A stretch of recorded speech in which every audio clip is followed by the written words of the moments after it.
নমস্কাৰ পুনৰ এটা নতুন ভিডিঅ'লৈ আপোনালোকৰ মাজলৈ আহিলোঁ আৰু আপোনালোক সকলোকে মোৰ ইউটিউব চেনেললৈ স্বাগতম জনাইছোঁ। মই এখন নটিফিকেশ্যন লৈ আহিছোঁ আৰু এই নটিফিকেশ্যনখনত আপোনালোকে জানিব পাৰিব যে আমাৰ প্ৰায় 944টা পোষ্ট ইউ পি হওক বা এল পি হওক মানে আপাৰ প্ৰাইমাৰী আৰু লোৱাৰ প্ৰাইমাৰী আমি সচৰাচৰ যি এম ই বা এম ভি স্কুলৰ পদ বুলি কওঁ আৰু প্ৰাথমিক বিদ্যালয়ৰ পদ যিকেইটা পদ মানে বা যিকেইখন স্কুল অলৰেডি মাৰ্জ হৈ গৈছে এমালগেমেশ্যন হৈ গৈছে আমাৰ উচ্চ মাধ্যমিক বিদ্যালয় বা উচ্চতৰ মাধ্যমিক বিদ্যালয়ৰ লগত সেই পোষ্টকেইটাৰ বিলুপ্তি ঘটাবলৈ বিচাৰিছে আৰু এই নটিফিকেশ্যনখনৰ জৰিয়তে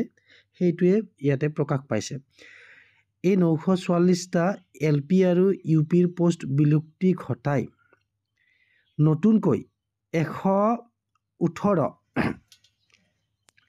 টি গাৰ্ডেন মডেল স্কুলত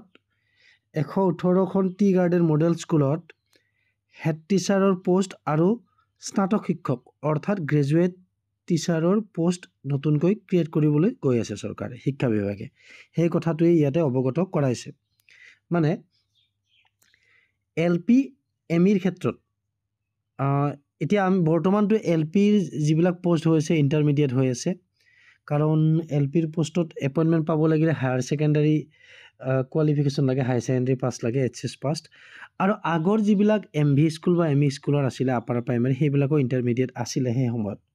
আমি পিউ বুলি কওঁ পিউ ছায়েন্স বা পিউ আৰ্টছ পাছ কৰিলে হয়। কিন্তু বৰ্তমান টেট হোৱাৰ পৰা টেট পৰীক্ষা অনুষ্ঠিত কৰাৰ পৰা ইউ পিৰ পোষ্টবিলাক আপগ্ৰেড কৰা হৈছে গ্ৰেজুৱেটলৈ। গতিকে এতিয়া ইউ পি স্কুলত যদি মানে টিচাৰ হ'ব লাগে মিনিমাম কোৱালিফিকেশ্যন এনি গ্ৰেজুৱেট লাগিব উইথ DLED বা BEd। এতিয়া কথাটো কি হ'ল এতিয়াও বহুত এম ভি স্কুল বা এল পি স্কুল এতিয়াও আছে ছিংগল স্কুল কিন্তু যিকেইখন স্কুল এল পি বা এম ই অলৰেডি একত্ৰিত হৈ গ'ল একত্ৰীকৰণৰ জৰিয়তে মানে হাইস্কুলৰ লগত বা হায়াৰ ছেকেণ্ডাৰীৰ লগত সেই বিদ্যালয়ৰ এম ভিৰ পোষ্টকেইটা যদি এম ভিখনৰ একত্ৰিত হৈছে বা এল পিখন একত্ৰিত হৈছে এল পিৰ পোষ্টকেইটা মানে বিলুপ্তি কৰি সম পৰ্যায়ৰ একেই পোষ্ট একে পৰিমাণৰ মানে নতুনকৈ যিবিলাক টি গাৰ্ডেনত যিবিলাক মডেল স্কুল পাতিবলৈ গৈ আছে মডেল হাইস্কুল তাতে হেড টিচাৰৰ পোষ্ট ক্ৰিয়েট কৰিব আৰু গ্ৰেজুৱেট টিচাৰৰ পোষ্ট ক্ৰিয়েট কৰিব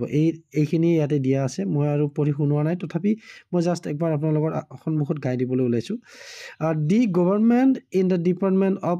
school education Assam fight letter number এইটো লেটাৰ নাম্বাৰটো মই আৰু পঢ়ি নুশুনাওঁ মই মেইন কথাখিনি পঢ়ি শুনাওঁ regarding এভলিউশ্যন of 944 vacant post of intermediate teacher UP teacher and LP teacher of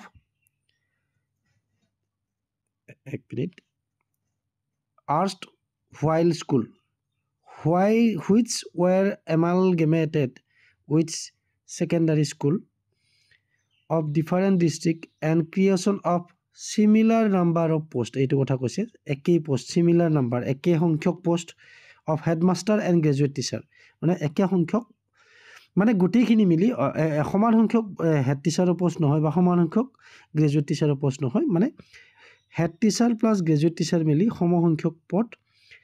118খন মানে টি গাৰ্ডেন মডেল স্কুলত ক্ৰিয়েট কৰা হ'ব নতুনকৈ সেই কথাটোৱে কৈছে আৰু বিশেষ ইয়াতে একো নাই digitally signed by Mamata Hojai director of secondary education Assam Kahilipara Guwahati 19।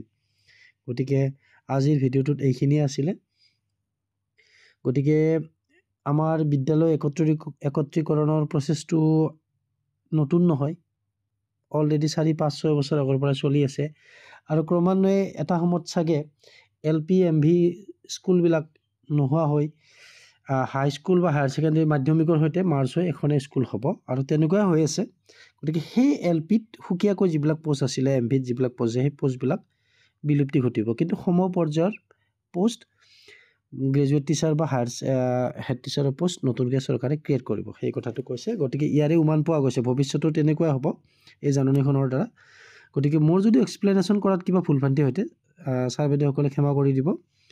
আৰু যিসকল মোৰ চেনেলটোত নতুন আশা কৰোঁ তেখেতসকলে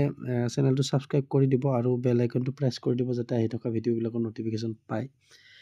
আৰু ভিডিঅ'টো শেষলৈকে চোৱাৰ বাবে আপোনালোক সকলোলৈকে ধন্যবাদ জ্ঞাপন কৰিছোঁ।